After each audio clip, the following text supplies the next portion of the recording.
আমরা প্রত্যেকেই জানি তামাম পৃথিবীতে যত শিক্ষা ব্যবস্থা চালু আছে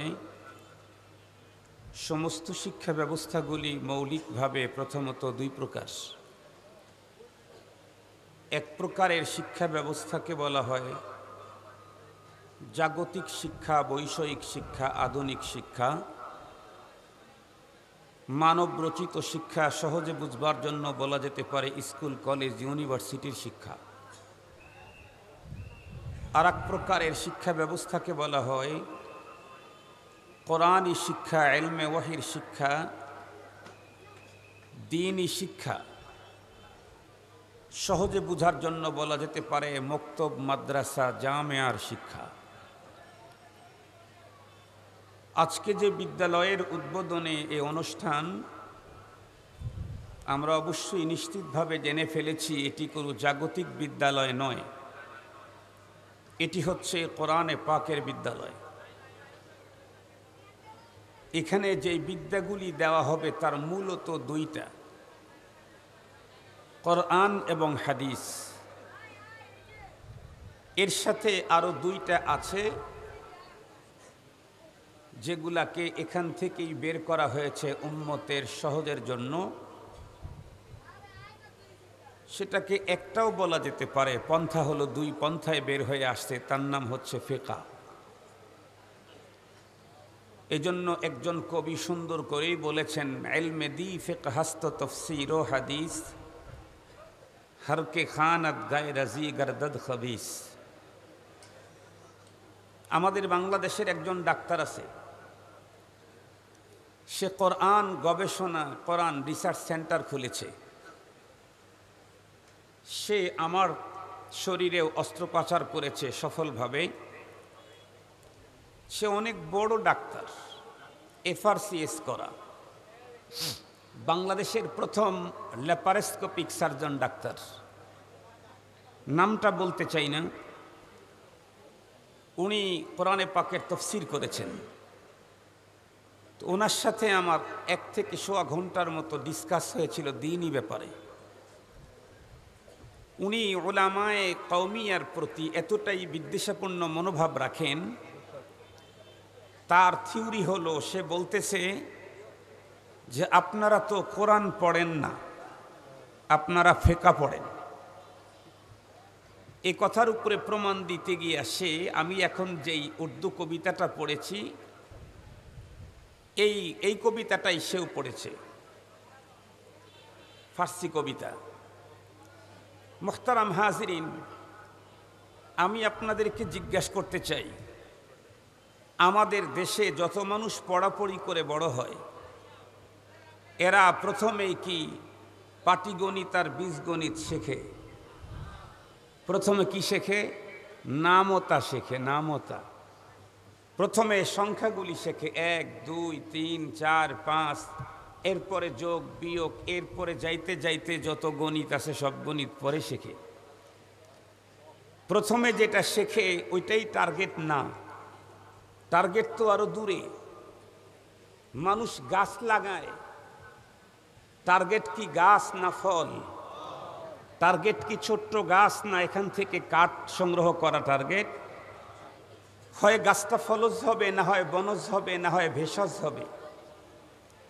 ফলজ গাছ যদি কেউ লাগায় তার টার্গেট গাছ না ফল টার্গেট। বনজ গাছ যদি কেউ লাগায় তার টার্গেট ওই গাছ না, ওখান থেকে কাঠ টার্গেট। ভেষজ গাছ যদি কেউ লাগায় তার ওই গাছ লাগানো ওইটা টার্গেট না, ওখান থেকে মেডিসিন সংগ্রহ করা, ওর ছাতা, ওর ছাল, বাকলা অথবা পাতা, এগুলি টার্গেট। কিন্তু প্রথমে টার্গেট পর্যন্ত যাওয়া যায় না, টার্গেট পর্যন্ত যাইতে অনেক রাস্তা অতিক্রম করতে হয়। ওই ডাক্তারও তার টার্গেট ছিল জীবনে ডাক্তার হওয়া, কিন্তু মায়ের পেট থেকে পড়েই সর্বপ্রথম মেডিকেল সায়েন্সে ভর্তি হতে পারে নাই, আগে লম্বা টাইম পর্যন্ত প্রাইমারিতে পড়তে হয়েছে। তো কবি এই কবিতার ভিতরে আগে ফিকহের কথা বলেছে। এজন্য সে আমাকে দলিল দেয় যে কওমি উলামায়ে কেরাম ফিকহ শেখে, কোরআন শিখে না, হাদিস শেখে না, হাদিস জানে না। আমি ওনাকে অনেক উত্তর দিয়েছিলাম, সেদিকে যেতে চাই না। সহজ ভাষায় কথাগুলি বুঝার জন্য চেষ্টা করবেন। মুহতারাম হাজিরিন, তো যে কথা বলতেছিলাম, আমাদের মূল তো কোরআন, মূল তো হাদিস। এর সেখান থেকে আমার পথ চলার যেটা পথ আসানির জন্য, তার নাম হলো ফিকহ। মূল কোরআন, মূল হাদিস, সেখান থেকেই চলার জন্য যে পথ আবিষ্কৃত হয়েছে তার নাম হলো ফিকহ। এগুলি পড়ানো হয়। এগুলি পড়ানো হয় কেন? কারণ কোরআন এবং হাদিসের ইলম ছাড়া এই পৃথিবীর কোনো মানুষই হতে পারে না। মানুষ যদি কোরআন ছাড়া মানুষ হওয়ার কোনো সম্ভাবনা থাকতো, তাহলে আমাদের স্পষ্ট কথা, বিশ্বনবী জনাবে মুহাম্মদুর রাসূলুল্লাহ সাল্লাল্লাহু আলাইহি ওয়াসাল্লাম যেই যুগে পৃথিবীতে এসেছিলেন, সেই যুগের নাম কি? একটু জোরে বলেন। এই ব্যাপারে জামাত, জাতীয় পার্টি, আওয়ামী লীগ আর বিএনপির কোনো দ্বিমত নাই তো? আহলে হাদিস, হানাফি আর সালাফিদের কোনো দ্বিমত নাই তো? বিশ্বনবীজি যেই যুগে পৃথিবীতে এসেছিলেন, সেই যুগের নাম জাহেলি যুগ, মূর্খতার যুগ, বর্বরতার যুগ। সেই যুগের মানুষদেরকে কেউ মানুষ বলতে রাজি ছিল না, তাদেরকে অমানুষ বলেছে। তাদেরকে হিংস্র প্রাণীর চাইতে আরো নিকৃষ্টতম তামাম দুনিয়া তাদেরকে বলে। আমার জিজ্ঞাসা হলো একটা, নবী মুহাম্মদুর রাসূলুল্লাহকে যেই জগতে যেই সময় পাঠানো হয়েছিল, তখন কি পৃথিবীতে কোনো শিক্ষা ছিল না? তখন কি কোনো সাহিত্যিকতা ছিল না? মাস্ট বি শিক্ষা ছিল, সাহিত্যিকতা ছিল। এবং আমার কাছে প্রমাণ আছে, শিক্ষা সাহিত্যিকতার চরম মুখর তখন চলতেছিল, চরম পজিশন তখন চলতেছিল। সবচাইতে বড় উন্নত মানুষ তাকে মনে করা হতো, যে সাহিত্যিকতার দিক থেকে এক্সপার্ট। ঠিক সেই মুহূর্তে পয়গম্বরকে পৃথিবীতে পাঠানো হয়েছে, তখনকার মানুষ উচ্চ সাহিত্যিকতা সম্পন্ন ছিল। তার সবচাইতে বড় প্রমাণ সর্বোচ্চ সাহিত্যিকতা দিয়ে নাজিল করা আল কোরআন। এটা বুঝাইতে চাইলে লম্বা টাইম লাগবে, এটা বুঝে নিতে হবে। আমি বুঝাইতে চাইলে লম্বা টাইম লাগবে, আপনারা বুঝে নিতে হবে। সেই যুগে শিক্ষা ছিল, সাহিত্যিকতা ছিল, কাব্য কবিত্ব ছিল। এরপরেও সেই যুগের মানুষকে কেউ মানুষ বলতে রাজি না। তাদেরকে বর্বর অমানুষ বলে তামাম দুনিয়া। সেই যুগটাকেও কোনো মানুষ শিক্ষিতের যুগ বলতে রাজি না। শিক্ষা সাহিত্যিকতা সবই ছিল, তারপরেও মানুষ বলতে রাজি নাই। কেন? সব শিক্ষা ছিল না আল্লাহর কোরআন। স্পষ্ট ভাষায় বলতে চাই, প্রায় 1500 বছর পূর্বে শিক্ষা সাহিত্যিকতা কাব্য কবিত্ব সব থাকার পরেও আল্লাহর কোরআন না থাকার কারণে সেই যুগের মানুষদেরকে যদি কেউ মানুষ বলতে রাজি না হয়, সেই যুগকে যদি জাহেলার মূর্খের যুগ বলতে হয়, আজকের আধুনিক পৃথিবীতেও যারা সব শিক্ষা অর্জন করেছে, কোরআনের ছোঁয়া লাগায় নাই, তাদেরকেও মানুষ বলা যায় না। তাদেরকেও মানুষ বলা যায় না। কিভাবে বলা যায় না? এর ফেহরিস্ত বলতে গেলে টাইম লাগবে, এজন্য ওইটা বলবো না। আমার আর একটা টার্গেট আছে। টার্গেট হলো এই পৃথিবীতে মানুষকে মানুষ বানাবার জন্য ফর্মুলা দিয়েছেন আল্লাহ। এই ফোন তৈরি করেছে আমাদের দেশের তথ্যমন্ত্রী। কথা বলেন না কেন? প্রযুক্তিমন্ত্রী। কে তৈরি করেছে? ধরে নেন চায়না। না চাইলে কি হবে? সবার ঘরে ঘরে ওদেরটাই আছে। হ্যাঁ, কি বলেন?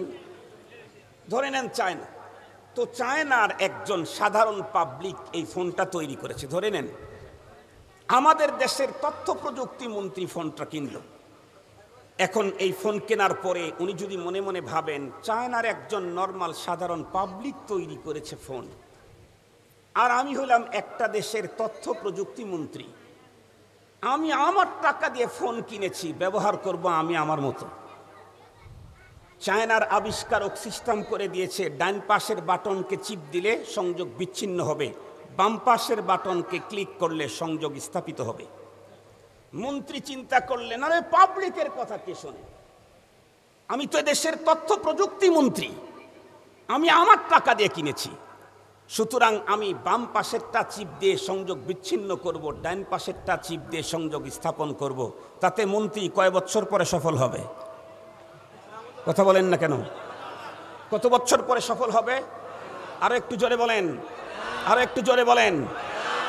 এই মিয়া, চায়নার সাধারণ একজন পাবলিক যদি ফোন আবিষ্কার করার কারণে এদেশের মন্ত্রী তার তথ্য যদি এই ফোনের ভিতরে চালাইলে যদি সফলতা না আসে, এই আমার আর আপনার মতো এই বডিগুলাকে আবিষ্কার করেছেন কে? এই বডিকে কোন পদ্ধতি, কোন শিক্ষা দিয়া মানুষ বানাইতে হবে, এটা কোনো শিক্ষামন্ত্রীর তথ্য দিয়া হবে না, স্রষ্টার তথ্য দিয়া হইতে পারে।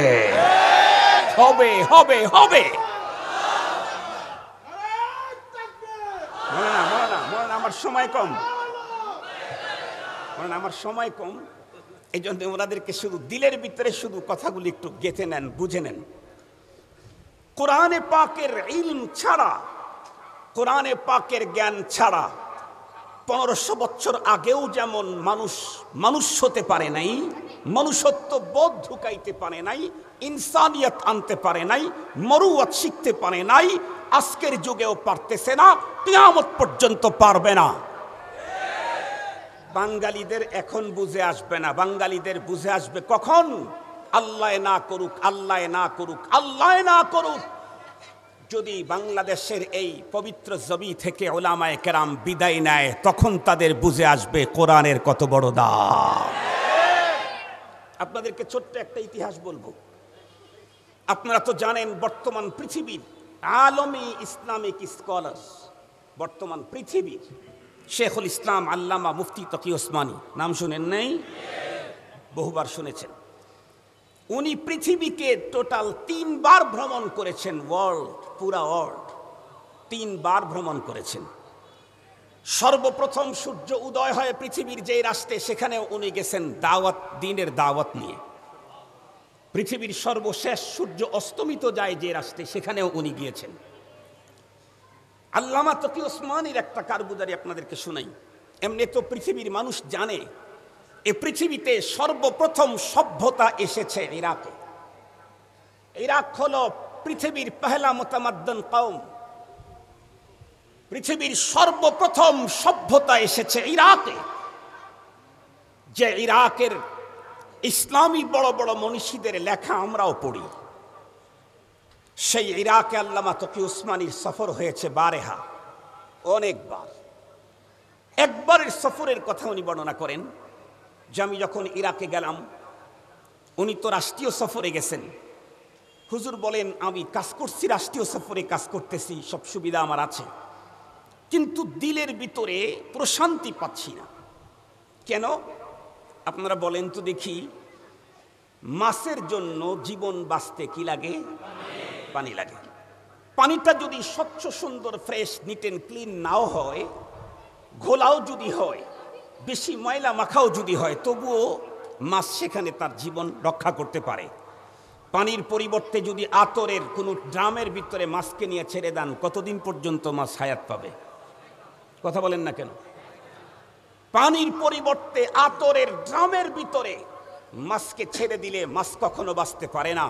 মাছের জীবনের জন্য পানি দরকার। পানিটা যদি ঘোলাও হয়, তবুও মাছ স্বাচ্ছন্দ্যময় জীবন কাটায়। আল্লাহওয়ালা যারা হয়, এদেরকে দুনিয়ার উন্নত অট্টালিকার ভিতরে ঢুকায় দিলে অন্তরের প্রশান্তি পায় না। আল্লাহওয়ালাদের অন্তরের প্রশান্তি হলো মসজিদ, মাদ্রাসার খানকাহ। আল্লামা তকি ওসমানী তো রাষ্ট্রীয় সফরে গেছেন, রাষ্ট্রীয়ভাবে উনি ভিআইপি ভাবে আপ্যায়িত হচ্ছেন। বলেন আমার দিলের ভিতরে প্রশান্তি নেই। তার মানে আমার শুধু মনে চাচ্ছে যে আমার মতো আর একটা হুজুর কোথায় পাই, দেখি তো কোনো হুজুর পাওয়া যায় নাকি। তকি ওসমানী সাহেব বলেন আমি একদিন সকালবেলায়, আমার কাজ নাই, রাষ্ট্রীয় ওই দিনে আমার কাজ নাই, ভাবলাম আজকে অবশ্যই কোনো না কোনো একজন আমার আত্মার প্রশান্তির জন্য কোনো বুজুর্গের সাথে দেখা করতে যাব। উনি বলেন আমি বাইরে বের হয়ে স্থানীয় একজনকে জিজ্ঞেস করলাম, তোমাদের দেশে কি মাদ্রাসা আছে? লোকেরা তখন তকি ওসমানীকে বলে আইস মাদ্রাসা, আইয়ুসাইন মাদ্রাসা। আর কি মাদ্রাসা কি জিনিস? তকি ওসমানী অবাক হলেন। পৃথিবীর প্রথম মুতামাদ্দান কওম, তারা বলতেছে আইস মাদ্রাসা, মাদ্রাসা কি? উনি তখন মাদ্রাসার ব্যাখ্যা করলেন। মাদ্রাসা চিনো না? যেখানে কোরআন পড়ানো হয়, হাদিস পড়ানো হয়, তাফসীর পড়ানো হয়। ওরা তখন হেসে দিয়ে বলল ফি দিয়ারিনা মাওজুদ ফিল কুল্লিয়া ওয়াল জামিয়া। ও এটা তো আছে আমাদের দেশে। কোথায়? কলেজে আছে, ইউনিভার্সিটিতে আছে। আল্লামা তকি ওসমানী তখন বললেন, লা উরিদ যালিকা, আমি ওই রকমের প্রতিষ্ঠান খুঁজি না, আমি খুঁজি আল মাদ্রাসা আল মুখাসসাসা, আমি খুঁজি স্পেশালি ওই প্রতিষ্ঠান যেখানে শুধুই কোরআন হাদিস পড়ানো হয়, এই জাতীয় প্রতিষ্ঠান খুঁজি। ওরা তখন বলে, আমরা কোনোদিন দেখি নাই, শুনিও নাই। তকি ওসমানীর সাথে ওখানকার এক লোকের কথোপকথন চলতেছিল। বাহির থেকে অতিশয় একজন বৃদ্ধ মানুষ দেখে আস করতে পেরেছে আল্লামা তকি ওসমানী কি চায়। উনি হাঁটি হাঁটি পা পা করে তকি ওসমানীর কাছে গেলেন। আসার পর জিজ্ঞাসা করলেন, তুমি কি জিজ্ঞাসা করতেছো, কি চাও, কোথা থেকে এসেছো? তকি ওসমানী উত্তর করলেন, পাকিস্তান থেকে এসেছি। কি চাও? মাদ্রাসা চাই। মাদ্রাসা? উনি তখন উত্তর করলেন, তুমি যেই মাদ্রাসা চাচ্ছ ওই মাদ্রাসা আমার আব্বারা দেখেছেন, আমরাও দেখিনি। ওই মাদ্রাসা এখন পুরা ইরাকের ভিতরে একটাও নাই। ওই জাতীয় মাদ্রাসায় পড়ুয়া একজন ব্যক্তি এখনো বেঁচে আছে, আব্দুল কাদের জিলানী রহমতুল্লাহ আলাইহের মাজার মসজিদের উনি হলেন ইমাম। আপনি ইচ্ছা করলে তার সাথে দেখা করতে যেতে পারেন।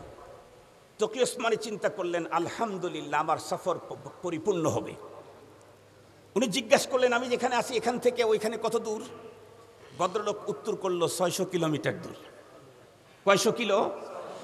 600 কিলো। আল্লামা তকি ওসমানী বলেন, খুব দ্রুত গতিতে আমি একটা গাড়ি রিজার্ভ করলাম। 600 কিলোমিটার দূর একজন আহলুল্লাহর সাথে দেখা করার জন্য 600 কিলোমিটার দূর লম্বা টাইম অতিক্রম করতে যাচ্ছেন কে? আজকের পৃথিবীর স্ট্যান্ডার্ড ইসলামিক আলমী ইসলামিক স্কলার আল্লামা তকি ওসমানীর মতো জগৎ বিখ্যাত আলেম। কদরে গুল বুলবুল বাদানা। সবাই কি আর সব কিছুর মর্যাদা বুঝে? সবাই কি সব জিনিস চিনে? সবাই সব জিনিস চিনে না। আলেমকে চিনতে চাইলে কমপক্ষে আলেমের সহবতে আসতে হবে। তুমি ঘুরবা কোনো আড্ডাখানায় আর আলেমের মর্যাদা উপলব্ধি করবা কশিন কালেও হতে পারে না। আল্লামা তকি ওসমানী বেরিয়ে গেলেন, বর্তমান পৃথিবীর বড় আলেম। উনি বলেন, আমি ওখানে যাওয়ার পর আব্দুল কাদের জিলানী রহমতুল্লাহ আলাইহের মাজার মসজিদ বাগদাদ, দরজা খোলাই ছিল। আমি মসজিদের সামনে গেটের ওখানে দাঁড়াতেই দেখি মসজিদের মেম্বরের পাশেই বসে একজন বৃদ্ধ মানুষ কি যেন পড়ে। কিন্তু আমি যখন তাকাইলাম তখন দেখি ওই লোকটার কপালের ভিতরে এলমে ওহির নূরের আলোর ঝলক দেখতে পেলাম। এখন আপনারা বলতে পারেন, হুজুর, এলমে ওহির আলোর ঝলক এটা তো আমরা জীবনেও দেখতে পেলাম না। ওই আলো দেখতে চাইলে যোগ্যতা লাগে। মনে করেন এক ভদ্রলোকরা 3 ভাই, একজন হলো বাংলাদেশের সবচাইতে বড় ইঞ্জিনিয়ার, আর একজন সবচাইতে বড় ডাক্তার, আর একজন সবচাইতে বড় আইনজীবী। মা অসুস্থ হয়েছে, ডাক্তার বাইরে থাকে, ইঞ্জিনিয়ার বাড়িতেই থাকে। ইঞ্জিনিয়ার মাকে হাসপাতালে নিয়ে গেল, ডাক্তার বলল একটা প্লেন এক্সরে করে নিয়ে আসেন, তারপরে আমি প্রেসক্রিপশন করে দিচ্ছি। প্লেন এক্সরে যখন করে নিয়ে আসলো তখন ওই ইঞ্জিনিয়ার প্লেন এক্সরের প্লেটটা অনেকবার দেখলো, কিছুই খুঁজে পেল না। পরে আবার আইনজীবী আসলো, ও একেবারে কি বলে অ্যাটর্নি জেনারেল, সে দেখলো, দেখার পরে ব্যারিস্টার কিছুই খুঁজে পেলেন না। এরপরে ডাক্তারের কাছে নিয়ে গেলে ডাক্তার দেখে তারপরে ওষুধ লিখে দিল। ওনার যে ডাক্তার ছেলে সে বড় মা ভক্ত, যখন শুনছে মা অসুস্থ সব কাজ বন্ধ করে মার সাথে সাক্ষাতের জন্য চলে এলো। মাকে বলল, মা তোমার কি অবস্থা? বাবা মোটামুটি ভালো আছে। দেখি তোমার কাগজপত্র কই? কাগজ যখন দিয়েছে, ডাক্তার ছেলে এভাবে প্লেন এক্সরের প্লেটটা যখন এভাবে মাত্র উঁচু করেছে, উঁচু করা মাত্র তাকাই বলল, মা তোমার তো খবর কি হয়েছে? তোমার পেটে অনেক পাথর দেখে গেছে। ব্যারিস্টার দেখেছে 10 বার, পাথর খুঁজে পায় নাই। চিফ ইঞ্জিনিয়ার, উনি প্রতিদিন টন টন পাথরের কাজ করে রাস্তায়, উনিও একটা পাথরও খুঁজে পায় নাই। ডাক্তার একবার দেখা মাত্র পাথর খুঁজে পেল। তার মানে প্লেন এক্সরের এটার ভিতর থেকে পাথর দেখতে চাইলে আইন বিদ্যা অর্জন করলে পাথর দেখা যায় না। এবং কি বলে, ঘর বানানো আর বাড়ি বানানো প্রকৌশলী হলে পাথর খুঁজে পাওয়া যায় না। পাথর খুঁজে পেতে চাইলে মেডিকেল সায়েন্স পড়তে হয়। কোন মানুষের কপালের ভিতরে এলমে ওহীর নূর জ্বলে, এটা দেখতে চাইলে ব্রিগেডিয়ার, লেফটেন্যান্ট, কর্নেল আর ডক্টর হলে হয় না, আল্লামা হতে হয়। আল্লামা তকি ওসমানী বুঝে ফেলেছেন। উনি বলেন আমি দেখেই চিনেছি, হাদা এটাই হবে। উনি বলেন আমি সেখানে গেলাম, উনি তেলাওয়াত করতেছিলেন, আদবের সাথে দাঁড়িয়ে রইলাম। আমাদের তো আলহামদুলিল্লাহ আমাদের দেশে দেখবেন অনেক বড় মানুষদেরকে দাওয়াত করা হয়, দুনিয়ার বড় ইসলামী মাহফিলে, বক্তার ওয়াজ চলতেইছে, উনি যখন স্টেজের দিকে আসতে থাকেন 1.5 মাইল আগ থেকে তিন হাত উঁচা করে আসতে থাকেন সালাম দিতে দিতে। মানে কিছু আছে যারা সালামের শুদ্ধ কোনটা তাও বুঝে না, আর কিছু আছে সালাম কখন দিতে হয় তাও জানে না। এরাই হলো আজকে আমাদের এদেশের কর্ণধর, এরাই হলো জাতির রোড মডেল। এরা এক প্রফেসর তো বলল ছোটবেলা থেকে আসসালামু আলাইকুম বলে, আসসালামু আলাইকুম এখানে বলে জঙ্গিবাদের গন্ধ পায়। আমরা স্পষ্ট বলতে চাই, শুদ্ধ সালামের মধ্যে যদি জঙ্গিবাদের গন্ধ পাও, তাহলে তোমার ওই বক্তব্যের ভিতরে আমরা ওই ওপারের দাদা বাবুদের দুর্গন্ধ পাই। মুহতারাম হাজিরিন, লম্বা কথা বলার দরকার নেই, যে কথাটা আমার দরকার সেটা বলে দিচ্ছি।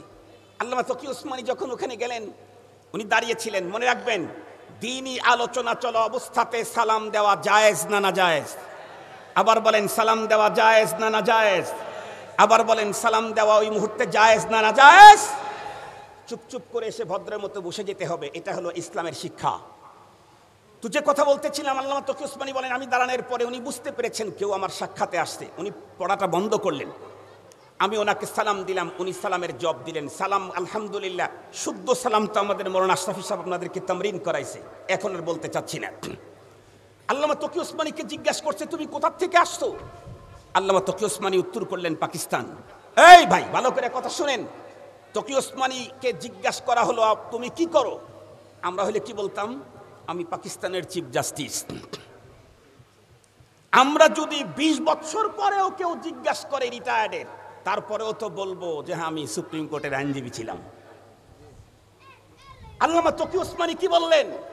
আল্লামা তকি ওসমানী উনি চিফ জাস্টিস ছিলেন এই পরিচয় দিলেন না, উনি বললেন আমি একটা মাদ্রাসা পড়াই। ওনার কাছে চিফ জাস্টিস হওয়ার চাইতে আল্লাহর কোরআনের শিক্ষা দেওয়ার মর্যাদা অনেক বড়। এই জন্য বললেন না আমি চিফ জাস্টিস পাকিস্তানের, উনি বললেন আমি মুআল্লিম, আমি মাদ্রাসা পড়াই। এ কথা শুনতেই ওই বৃদ্ধ লোক অবাক হয়ে গেল। মাদ্রাসা পড়ো? তোমার দেশে মাদ্রাসা আছে? জি। মাদ্রাসা বলতে তুমি কি বুঝাইলা? আল্লামা তকি ওসমানী তখন উত্তর করলেন কেন? যেখানে মোল্লা জামি পড়ানো হয়, যেখানে শরহে বিকায়া পড়ানো হয়, যেখানে হেদায়া পড়ানো হয়, যেখানে কানজুদ দাকায়েক পড়ানো হয়, যেখানে মিশকাতুল মাসাবি পড়ানো হয়, যেখানে বুখারী শরীফ পড়ানো হয়, যেখানে নাসাই মুসলিম শরীফ পড়ানো হয়, যেখানে সিহাহে সিত্তার দরস দেওয়া হয়, যেখানে তাফসীরে বাইজাবি পড়ানো হয়, যেখানে তাফসীরে জালালাইন পড়ানো হয়, এ কথা বলতেই ওই বৃদ্ধ লোকের ভিতরে মনে হয় যেন কোথা থেকে নতুন জওয়ানি ভিতরে ঢুকে গেল। আল্লাহু আকবার বলে ধ্বনি দিয়ে সে দাঁড়িয়ে গেল।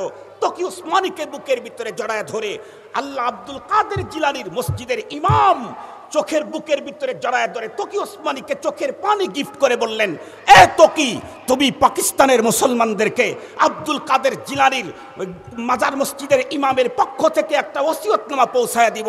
পাকিস্তানের মানুষদেরকে বলবা পাকিস্তানের লোকেরা যেন জীবনের পরিবর্তে হলেও এই জাতীয় দ্বীনি প্রতিষ্ঠান কখনো বিলুপ্ত হতে না দেয়। কেন কেন উনি এত পাগল হলেন কেন? এ নামটা শুনেই উনি এত ব্যস্ত হলেন কেন? এত জজবার ভিতরে তৈরি হলো কেন?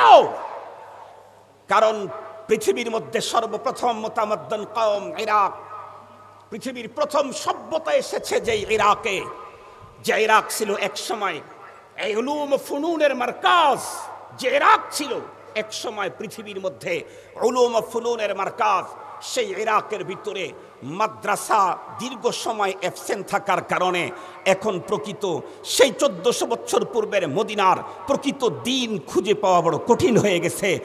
সুন্নতে নববীর অনুসন্ধান চালায়া বের করা বড় কঠিন হয়ে গেছে।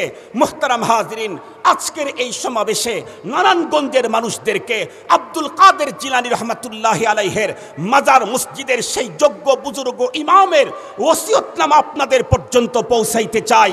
মুসলমানদেরকে বলতে চাই, সত্যিকার অর্থে ইসলাম নিয়ে বাঁচতে চাইলে, সত্যিকার অর্থে মদিনার ইসলাম নিয়ে বাঁচতে চাইলে দ্বীনি মাদ্রাসার বিকল্প কোনো পথ নাই।